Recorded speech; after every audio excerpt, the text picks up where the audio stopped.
Friends, welcome back. चीन ने 12 लाख खरगोश क्यों रेगिस्तान में छोड़ दिए हैं? चाइना इज ब्रीडिंग, हाय राम, ये कितना है? Unit 10,100,000 1.2 million. भैया देख लो। Rabbits in the desert. Okay, रेगिस्तान में खरगोश छोड़ दिए। रेगिस्तान में खरगोश तो रह ही नहीं सकते, उनको तो घास घूस चाहिए। चलिए ठीक है, मेरे को तो यूएसए का डेजर्ट लग रहा है, पर फिर भी हो सकता है चाइना ने अपने डेजर्ट में करे होंगे।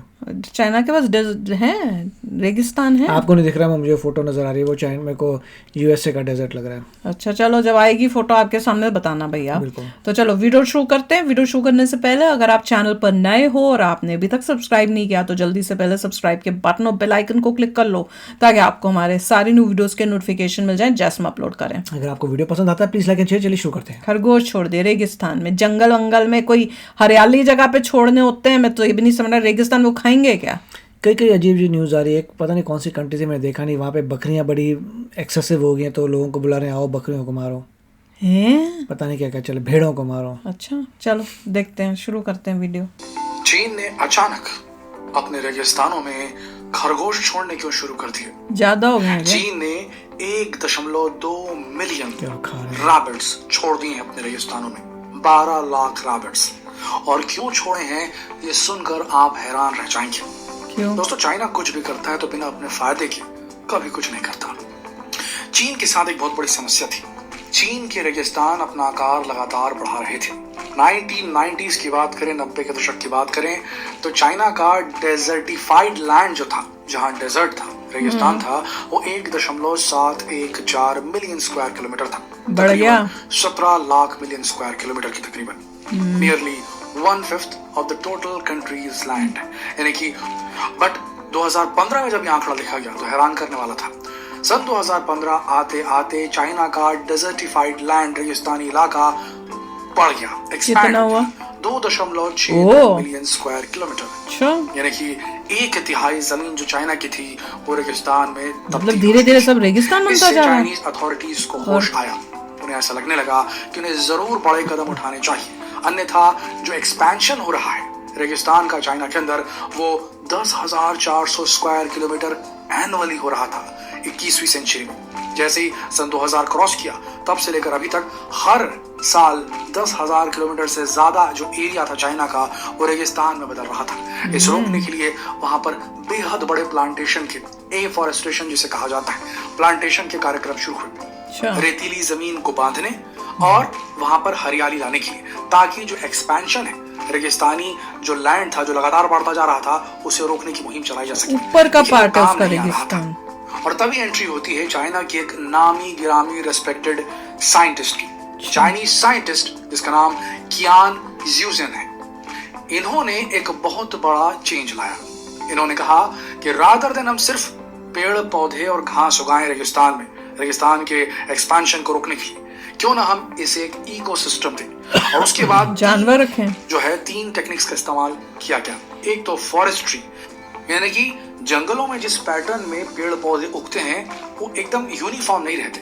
यानी अगर सागौन लगा है तो सागौन ही सागौन लगा हुआ, ऐसा नहीं होता। वहाँ मिक्स होता है अलग अलग स्पीशीज के पेड़ पौधों और झाड़ियों का, ग्रास का, घास का। तो उस पैटर्न को अपना करके प्लांटेशन की जाने लगी। पहला, फॉरेस्ट्री का इंक्लूड किया गया। दूसरा, वहां पर एग्रीकल्चर इंक्लूड किया गया ताकि लोगों को रोजगार मिले। आबादी बहुत बड़ी है चाइना की, और 1/3 जमीन अगर रेगिस्तान बन जाए तो लोगों का पेट पालना मुश्किल हो जाएगा। तो लोगों को रोजगार देने के लिए वहां पर एग्रीकल्चर, उस प्रकार की फसलों को चुना गया जो रेतीली जमीन में कम पानी में पनप सके, और एग्रीकल्चर को प्रमोट किया गया। पहले फॉरेस्ट्री प्रमोट की गई, फिर एग्रीकल्चर प्रमोट किया गया, फिर उसी में इकोसिस्टम ऐड करने के लिए एनिमल हस्बेंड्री ऐड कर दी गई। एक इंटीग्रेटेड सिस्टम जिसमें फॉरेस्ट्री भी था, जिसमें एग्रीकल्चर भी था, और एनिमल हस्बेंड्री। खरगोश क्यों छोड़े? एनिमल हस्बेंड्री को हिंदी में पशुपालन कहते हैं। और यहाँ पर चाइना कौन सा पशु पाल रहा था, यह तय किया चाइना के रेस्पेक्टेड साइंटिस्ट कियान ज़्यूज़ेन ने। इन्होंने ये रिसर्च किया कि अगर हम कुछ ऐसी प्रकार की स्पीशीज, ऐसी जनजाति का जानवर अगर हम यहाँ पर डाल दें जो कि यहाँ पनप सके सूखे एनवायरनमेंट में और बेहद तेज गति से वो ब्रीड कर सके, तो सबसे बढ़िया रहेगा। और उन्होंने चुना फ्रांस के एक स्पेशल ब्रीड के रैबिट को, खरगोश। ये रेक्स हेयर रैबिट फ्रांस का था। रेक्स हेयर रैबिट इसका नाम है। और इसे इसकी जो प्रजाति थी उसको यहाँ पर धीरे धीरे इसका पशुपालन होने लगा, एनिमल हस्बेंड्री होने लगी। जो एग्रीकल्चर करने वाले किसान थे वो ही रेक्स हेयर रैबिट की ब्रीडिंग करवा रहे थे, उसका पशुपालन कर रहे थे। हेयर भी बोल रहे हैं, रैबिट भी बोल रहे थे, और जमीन को बचाने के लिए फॉरेस्ट के पैटर्न में प्लांटेशन भी करते जा रहे थे। उसके बाद जो हुआ वो हैरान करने वाला था दोस्तों। ये जो रेक्स रैबिट है इसकी एक खासियत होती है, ये घास की जड़ों को तलाशता है, और घास की जड़ों को तलाशने के लिए इसे जमीन की मिट्टी में खुदाई करनी पड़ती है, सुरंगें बनाता है। सुरंग बना करके घास की जो जड़ें होती है वहां तक पहुंचता है, फिर उनको चरता है। तो ये करने के लिए इसे और खराब बनानी पड़ती है, जमीन की खुदाई करनी पड़ती है। अब एक सबसे बड़ी बात ये जो रेक्स हेयर रैबिट है ये बाकी जानवरों की तुलना में 25 गुना ज्यादा इसकी प्रजनन क्षमता होती है, इसकी ब्रीडिंग कैपेसिटी होती है। एक साल में 40 बच्चे तक दे सकती है एक रेक्स हेयर रैबिट की। ये रैबिट है, मादा खरगोश ऐसे होते हैं छोटे, बेहद तेजी से ग्रो करने लगे। अब टारगेट ये रखा जा रहा है कि आने वाले कुछ सालों में अभी जहां पर 12 लाख जो रैबिट वहां छोड़े गए हैं वो बड़े आराम से 18 लाख रैबिट हो सकते हैं। सबसे बड़ी बात इन्होंने पूरी जमीन को छेद डाला, तो उससे क्या होगा? जमीन की खुदाई कर दी। अब खुदाई करने से क्या होता है, पानी घुसेगा, सॉइल में इंप्रूवमेंट आ गया, क्योंकि इन्होंने गड्ढे खोदे तो एयर अच्छे से घुसी, नीचे की मिट्टी ऊपर आई, ऊपर की मिट्टी नीचे गई, जैसा कि अमूमन हल चलाने से होता है, लेकिन ये ऑर्गेनिक वे पे हुआ। सबसे बड़ी बात, घास की जड़ें खा खाकर उसकी सीड्स तो घास खत्म हो गई, इसके मल मूत्र में अलग अलग इलाकों में फैलते चले गए, और वहां नए अंकुरण फूटने लगे, और जो है वहां पर अलग से एफॉरेस्टेशन होने लगा, वहां पर जो है घास उगने लगी।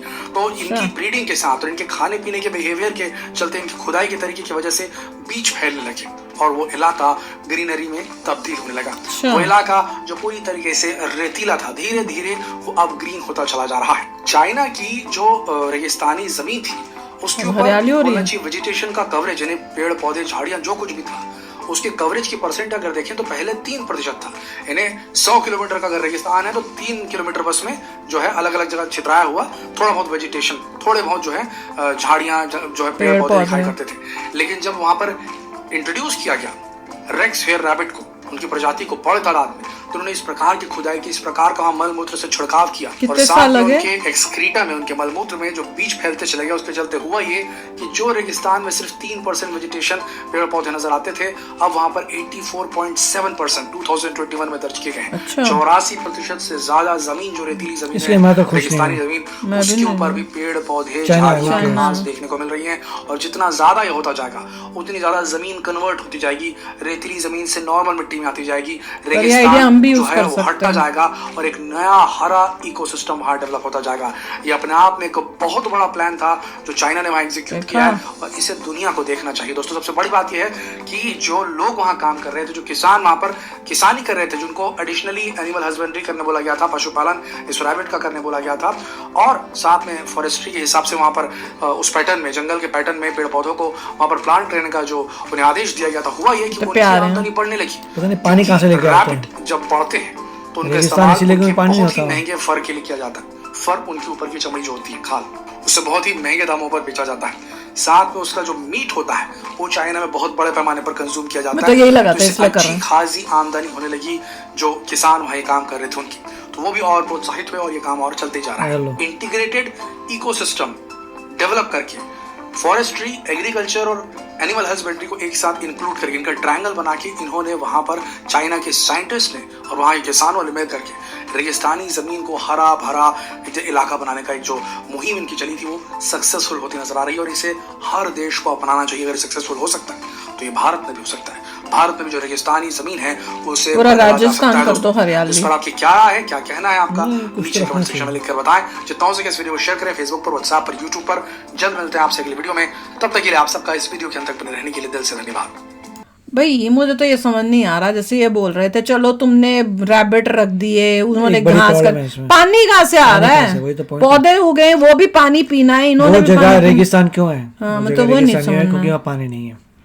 तो अगर ये रैबिट आ भी जाए, पानी कहाँ से? आर्टिफिशियल कोई पानी का सिस्टम कर रहे हैं वो, लग रहा है इतना पैसा खर्च करके उन्होंने ला रहे हैं, दूर दूर से पानी ला रहे हैं, पानी को सप्लाई कर रहे हैं वही करना पड़ेगा, वरना ऐसा तो पॉसिबल नहीं है। रेगिस्तान में जाओ, वहाँ पे राजस्थान में जाओ और खरगोश छोड़ दो, पौधे लगा साल बाद वहाँ हरियाली हो जाएगी, ऐसा नहीं होने वाला, क्योंकि पानी नहीं है।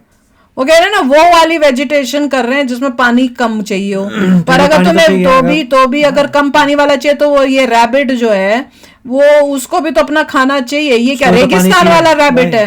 वही तो तो। फ्रांस में भी रेगिस्तान है क्या जहाँ पे ऐसे रैबिट होते हैं? भैया मुझे तो नहीं पता ये क्या। तो पता नहीं, मगर ये पानी का लोचा रहेगा, उनको पानी लाना पड़ेगा, पता नहीं रिवर्स को डाइवर्ट कर रहे हैं क्या कर रहे हैं, आई डोंट नो, बट पानी विल बी नीडेड, अदरवाइज सब चलेगा। पानी विल बी नीडेड तो खरगोश की जरूरत ही नहीं है। नहीं, फिर मतलब तो अपने पानी आप सब कम कुछ कम हो चाहिए, जाएगा। पूरा पानी भर के लाएंगे, थोड़ा पानी ले आएंगे, काम चल रहा है, धीरे धीरे सॉइल बनेगी।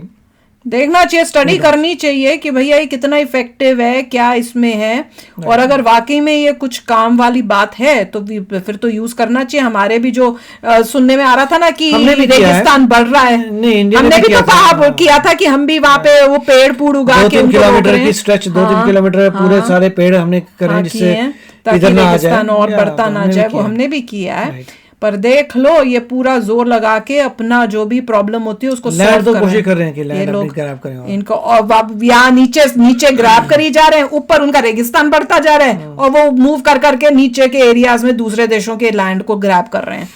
मैं तो यही सोच रही थी, मैंने कहा ऊपर तुम्हारा रेगिस्तान होता जा रहा है, तुम नीचे आते जाओ। जो भी उसमें मिनरल्स हैं, डिपॉजिट्स हैं, बहुत फायदा होता है लैंड का, बट नहीं, हाँ, वो तो छोड़ेंगे नहीं।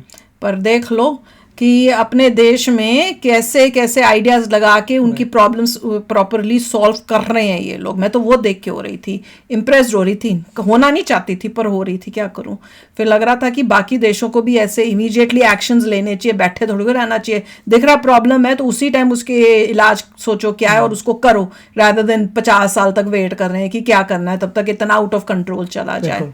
रेगिस्तान को भैया वो जंगल बना रहे हैं, वाह यार कमाल है। चलो अभी मेरे पता है क्या लगा था, ये जब रैबिट का मुझे लगा था ये खाने खूने के चक्कर में कुछ हाँ, कर जो रहे excess हैं। होंगे खाएंगे, पर वो excess हो गया होगा ना, ही था। उन्होंने वो बोला भी कि उसके बाद अब उन्हीं फर को वगैरह वो फर सब भी खाते हैं। बेचते हैं और खाते भी हैं, सारा फायदा उठाते हैं। चलो आप भी शेयर करना अपने थॉट्स, चलते हैं, मिलेंगे नेक्स्ट वीडियो में बहुत ही जल्द। Till then take care and bye bye. तो अगर आप मेरे इस चैनल पे नए हो तो जल्दी से सब्सक्राइब के बटन को हिट करो और बेल आइकन को क्लिक करो, ताकि आपको मेरा जब नया वीडियो मैं लगाऊं आपको उसके बारे में जल्दी से पता चल जाए।